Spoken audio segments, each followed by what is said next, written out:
Welcome to Voice Daily Finance, the most important news personalized for you every day. Supported by Voice.com. In today's episode, you'll learn about, first, today's US market review, a red alert on Wall Street as the S&P 500 plunges, but a strange resilience in tech masks the market chaos. Is this the start of a major correction storm? Second, IPO explosion. A shadow giant skyrockets over 30%, marking a historic $34 billion private equity victory. This company you've never heard of just executed the year's biggest IPO, but is this a sign of a market top or the beginning of a new gold rush? Finally, crisis alert. A CEO's chilling Enron quote unmasks an $800 million fraud, triggering alarm bells for the entire shadow banking system.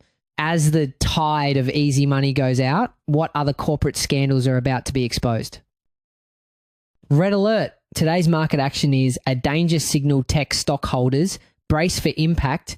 The S&P 500 took a sharp 1.2% dive, with the tech-heavy Nasdaq showing surprising strength amidst chaos. Listen closely. The Federal Reserve's third consecutive rate cut, coupled with dissent among policymakers and weakening labour market data, is a recipe for volatility. The Dow's resilience, down only 0.5%, offers clues to where the smart money is moving. Why is this critical? The Fed's recent rate cut was expected, but the discord within its ranks and the labour market's cooling are reshaping expectations for 2026. The November employment report showed a meagre 64,000 job gain, and unemployment jumped to 4.6%, the highest since 2021. This is a massive downward revision of over 330,000 jobs from October. The market is now bracing for a slower rate cut cycle in 2026. With only one further cut projected. This is reshaping the balance between growth and value equities as we head into year-end positioning. We're seeing a shift in the money flow narrative. Capital is rotating out of tech and into financials and defensive sectors. Institutional investors are likely recalibrating their strategies as treasury yields hold firm at 4.15%. This environment is a breeding ground for volatility, and the VIX is ticking up. Don't ignore these signals. The Nasdaq's resilience, buoyed by mega-cap AI names like Nvidia, Meta, and Tesla, is masking the broader tech sector's weakness. These stocks are propping up the index, creating a concentration risk that could implode if there's a shift in sentiment. Here's the strategy. I'm telling you, reduce broad tech exposure immediately and pivot towards financials and industrials. The Dow's outperformance signals a value rotation, with Disney, Boeing, and Nvidia showing strength. For growth-heavy portfolios, it's time to tactically rebalance, maintain positions in AI stalwarts like Nvidia and Broadcom, but trim exposure to the broader tech indexes like ARK and QQQ, which are vulnerable to further downside. In the sector breakdown, financials and energy are in the spotlight. The Energy Select Sector, SPDR ETF, XLE, took a hit down 2.0%, reflecting geopolitical tensions that are failing to prop up oil prices sustainably. Watch for opportunities in energy infrastructure names like EPD, which offer attractive yields amid the chaos. Meanwhile, financials like JP Morgan and Bank of America are showing resilience, buoyed by the current rate environment. Good advice makes you rich. Bad advice costs you a fortune. Listen to me. Act now for the short term by reducing tech exposure by 10 to 15% and redirecting 3 to 5% into financials. XLF is your go-to ETF here. If the 10-year yield stays above 4.0%, financials will thrive. Look at specific stocks like JP Morgan and Visa for a boost. For medium-term plays, maintain a core position in Nvidia and Broadcom. These AI infrastructure giants are still worth holding. But be cautious.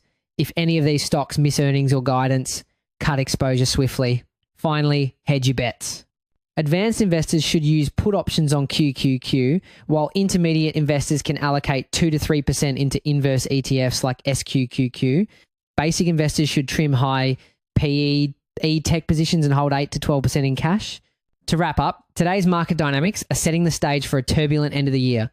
The Fed's cautious stance combined with labour market jitters is a double-edged sword.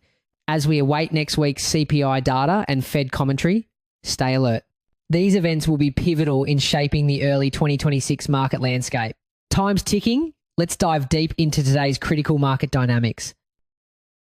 Shares of a medical supply giant just exploded over 30% in their stock market debut, marking the single biggest global IPO of the year. You know, the IPO market itself is a crucial barometer for investor confidence. A successful large-scale IPO like this suggests that the so-called IPO window is reopening, meaning investors are becoming more willing to take on the risk of buying into new companies. This is a positive signal for the broader stock market.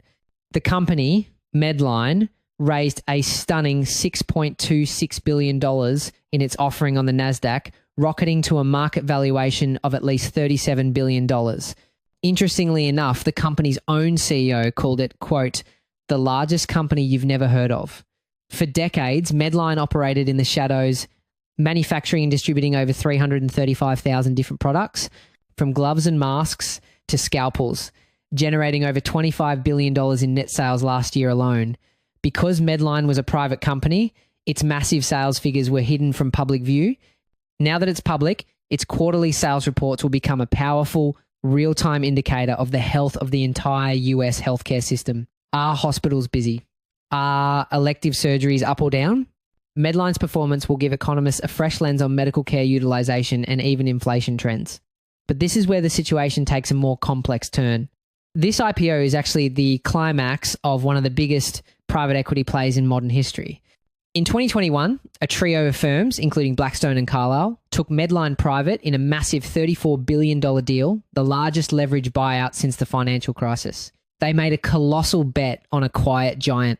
So the thing is, a leverage buyout, or LBO, is essentially using a large amount of borrowed money to acquire a company with the goal of restructuring it and selling it for a profit years later.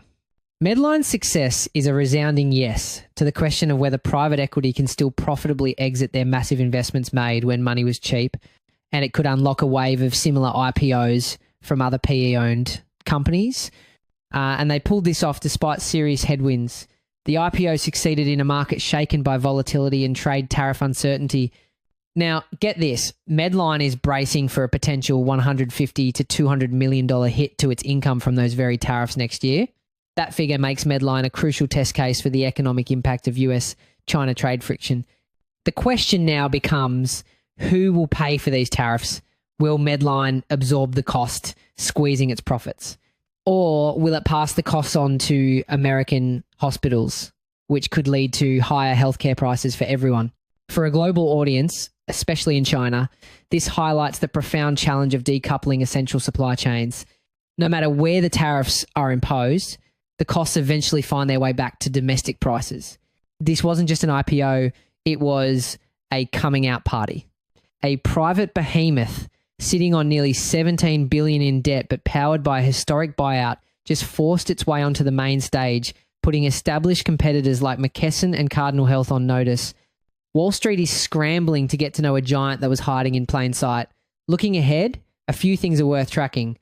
First, Medline's quarterly earnings reports will be our new bellwether for healthcare activity, and their profit margins will tell us whether tariff costs are being passed on. Second, watch the IPO market itself to see if other large debt-heavy companies owned by private equity follow Medline's lead. Finally, observe how the market continues to treat Medline's stock. Its ability to manage its massive debt will be a crucial signal for how investors view other companies that have prioritized growth over a clean balance sheet. Speaking of historic financial maneuvers, let's pivot to the dark side of corporate finance, where a CEO facing charges for systemic fraud allegedly compared his own company to one of history's biggest scandals. His exact words, according to a federal indictment, Enron obviously has a nice ring to it, right? That CEO is Daniel Chu, founder of the subprime auto firm Tricolor. Federal prosecutors have unsealed a bombshell indictment accusing Chu of orchestrating a 7-year fraud by creating about $800 million in bogus collateral through double pledging assets and manually altering company records. This case might just be the tip of the iceberg.